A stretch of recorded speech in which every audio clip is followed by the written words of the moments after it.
तो बच्चों, कैसे हैं आप? बच्चों, हमारा टॉपिक शुरू है डाइजेशन और डाइजेशन इन इंटेस्टाइन। ओके, कंटिन्यू करते हैं उस टॉपिक को, डाइजेशन इन इंटेस्टाइन। उसमें आज हम बात करेंगे बाइल के बारे में। Okay, so to be continue with digestion, इन्होंने वहाँ पे एक सेंटेंस दिया है। सेंटेंस देखिए, bile release into the duodenum containing a bile pigments, bile salt, cholesterol, phospholipid, but no enzymes। क्या कहना है इनका? आपको ये तो पता है ना, बाइल कहाँ बना? बाइल लीवर में बना। Okay, yes. और कहाँ पे स्टोर्ड हुआ? गॉल ब्लैडर में स्टोर्ड हुआ। सो लीवर में बाइल प्रोड्यूस हुआ, गॉल ब्लैडर में स्टोर्ड हुआ। ठीक है, और जिस वक्त डाइजेशन का काम आता है उस वक्त फिर वो रिलीज़ हो जाता है ड्यूरिंग डाइजेशन।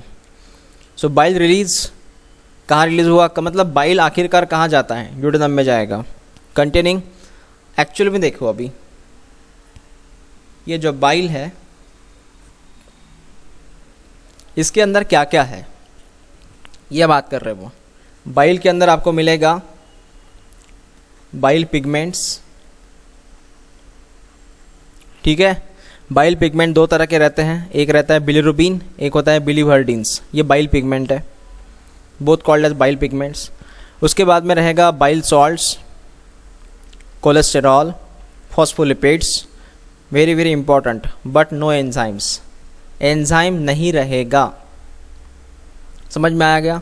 आपको यहाँ पे बाइल का कंपोजिशन, बाइल में क्या क्या है वो आपको लर्न करना होगा। सो पहले मैं बात करूँगा लीवर। लीवर ने बाइल बनाया, गॉल ब्लैडर में स्टोर्ड किया, गॉल ब्लैडर ने उस बाइल को रिलीज़ किया। कहाँ रिलीज़ किया? इंटेस्टाइन में। इंटेस्टाइन में कौन से इंटेस्टाइन में? स्मॉल इंटेस्टाइन में, ड्यूडेनम में रिलीज़ किया। और उस बाइल के अंदर क्या क्या है? सर उसके अंदर पिगमेंट है, उनके अंदर बाइल सॉल्ट है, कोलेस्ट्रॉल है, फॉस्फोलिपिड है, लेकिन नो एंजाइम। एंजाइम नहीं है, क्योंकि वो एंजाइम मतलब वो किसी प्रकार में डाइजेशन जो है वो परफॉर्म नहीं करता। बाइल की ज़रूरत क्या है हम आगे चर्चा करेंगे, डिस्कस करेंगे, लेकिन वहाँ पे किसी तरह का एंजाइम नहीं है तो वो डाइजेशन में हेल्प नहीं करेगा। ओके, क्योंकि इसमें एंजाइम है ही नहीं।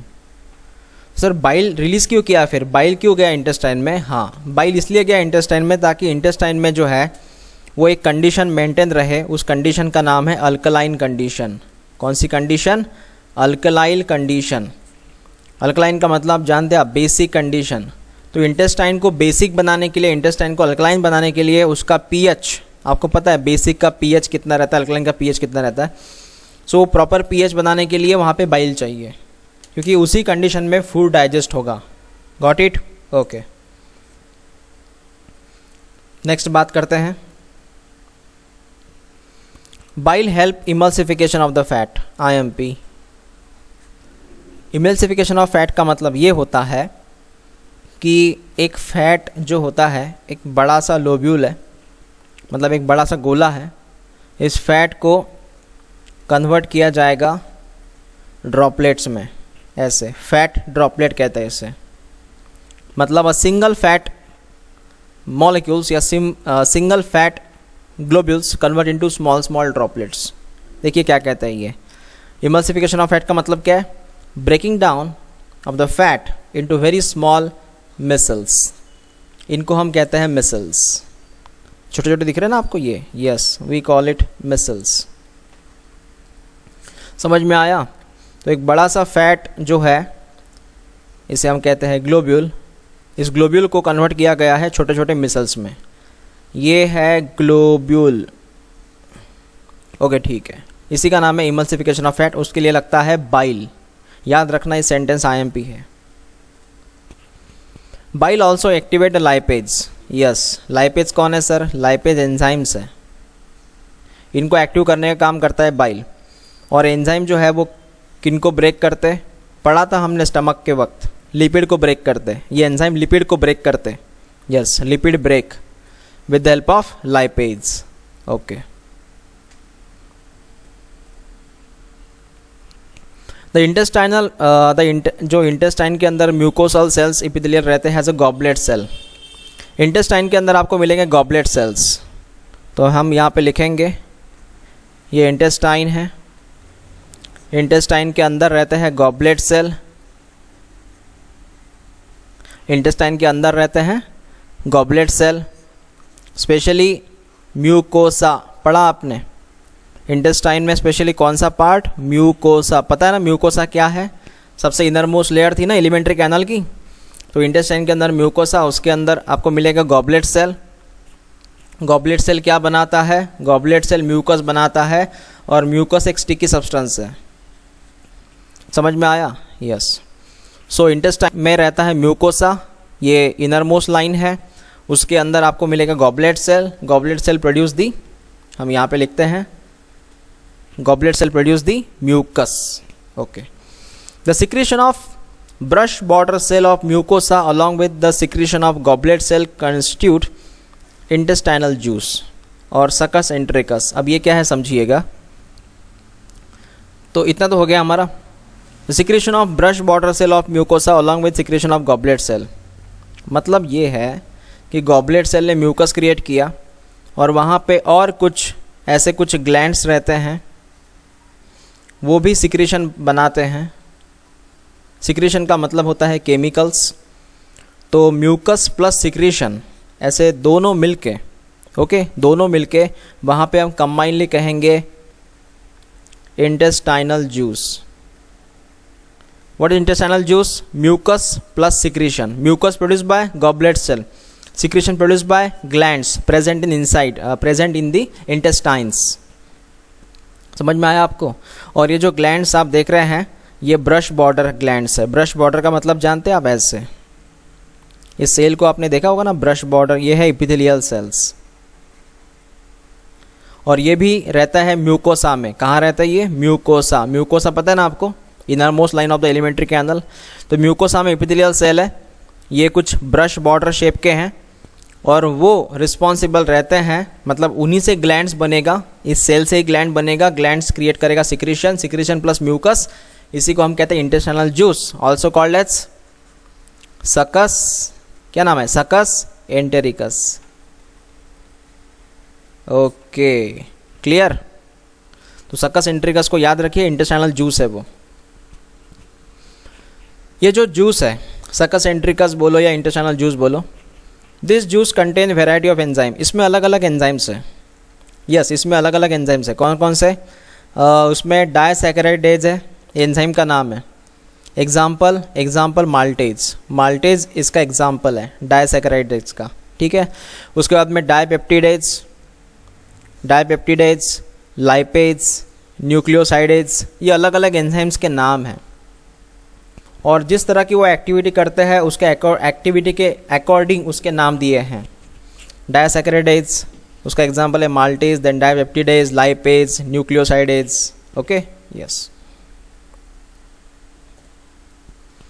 The mucus along with the bicarbonate, मतलब mucus plus bicarbonate from the pancreas, मतलब mucus and bicarbonate. Bicarbonate specially कहाँ से आता है? पैंक्रियाज से। So mucus plus bicarbonate from the pancreas protect the intestinal mucosa from the acid as well as provide alkaline medium, pH 7.8 for enzymatic activity. Okay, तो इन्होंने ये बात कही है, चाहे म्यूकस का आना चाहे वो बाइकार्बोनेट का आना, ये तो आपको पता है, हमने ये स्टमक में पढ़ा हुआ है। तो म्यूकस एंड बाइकार्बोनेट जो है ये प्रोटेक्ट करते हैं। जो मान लीजिए जैसे आपको पता है कि ये वॉल है, इंटेस्टाइन की वॉल है ना। तो इंटेस्टाइन के वॉल को कोई भी एसिड, क्योंकि स्टमक से जो फूड आता है वो एसिडिक रहता है ना, स्टमक से जो फूड आता है वो एसिडिक रहता है, तो उसमें HCl रहेगा। तो HCl यहाँ पे टच ना कर पाए, कहाँ पे? इन दीवारों को। ये दीवारें जो है वहाँ पे अल्सर हो जाएगा, प्रॉब्लम हो जाएगा, क्योंकि जो इंटेस्टाइन में जो फूड आ रहा है, वो स्टमक से आ रहा है ना, इसलिए यहाँ पे जो फूड है उसके आजू बाजू में एसिड लगा हुआ है, HCl लगा हुआ है, तो इसलिए ये इन इंटेस्टाइन के वॉल को टच ना करे, इसलिए इनके बीच में ये म्यूकस प्लस बाइकार्बोनेट की दीवार होती है, म्यूकस प्लस बाइकार्बोनेट की दीवार होती है। ओके, जैसे स्टमक में मैंने समझाया था ना आपको, वैसे समझिए आप।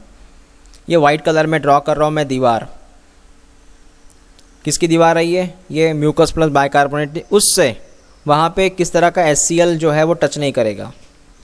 उसी के साथ वहाँ पे एक कंडीशन बनना ज़रूरी है, जिस कंडीशन को हम कहते हैं अल्कलाइन मीडियम, जिसका pH 7.8 होता है, पता है 7.8 अल्कलाइन मीडियम है। ओके, और ये अल्कलाइन मीडियम काफ़ी ज़रूरी है, जिससे होती है एंजाइमेटिक एक्टिविटी, मतलब एंजाइम एक्टिव होते हैं। एंजाइम एक्टिव होते हैं अल्कलाइन मीडियम में, इंटेस्टाइन में। देखो, स्टमक में जो एंजाइम एक्टिव हुए थे वो एसिडिक कंडीशन की वजह से हुए थे, इस बात को याद रखिएगा। स्टमक में जो एंजाइम एक्टिव हुए थे वो एसिडिक कंडीशन की वजह से हुए थे, लेकिन इंटेस्टाइन है ये, इसमें जो एंजाइम एक्टिव हुए वो अल्कलाइन कंडीशन से हुए। अल्कलाइन मतलब बेसिक कंडीशन की वजह से। समझ में आया? ओके। सब म्यूकोसल ग्लैंड्स, उसी का नाम है Brunner glands, also help in this condition, मतलब ऑल्सो हेल्प इन डाइजेशन। कुछ सब म्यूकोसल ग्लैंड्स है, you know that submucosal gland का मतलब कहाँ रहता है? ये सब म्यूकोसा, पता है सब म्यूकोसा? वो नाम आपको याद है? एलिमेंट्री कैनल के पहला नाम था सेरोसा। एलिमेंट्री कैनल के नाम, यस, सेरोसा के बाद कौन सी वॉल थी? मस्कुलरीज। जिन्होंने ये एलिमेंट्री कैनल वॉल का वीडियो नहीं देखा, पहले वो वीडियो देख लो, तो ताकि आपको पहले ये वॉल के नाम समझ में आ जाएंगे। सेरोसा, मस्कुलरीज, उसके बाद था सब म्यूकोसा। तो ये जो सब म्यूकोसा है यहीं पे रहता है ये ग्लैंड्स, इसका नाम है ब्रूनर ग्लैंड्स, वो भी हेल्प करता है डाइजेशन में। समझ में आया आपको? ओके। तो यहाँ तक जो बात हो गई है वो हो गई है लगभग डाइजेशन के बारे में, इंटेस्टाइन के डाइजेशन के बारे में। लेकिन अभी यहाँ हमारे किताब में, हमारे NCERT में उन्होंने कुछ रिएक्शंस दिए हैं, वो रिएक्शन हमें पढ़ना होगा। यस, वो रिएक्शन हमें पढ़ना होगा। तो हम नेक्स्ट वीडियो में बात करेंगे उन रिएक्शंस के बारे में जो इंटेस्टाइन के अंदर होती हैं। Got it? समझ में आया? अगर इसमें कोई डिफ़िकल्टी जाती है तो हम इसका डिस्कशन करेंगे जूम मीटिंग में।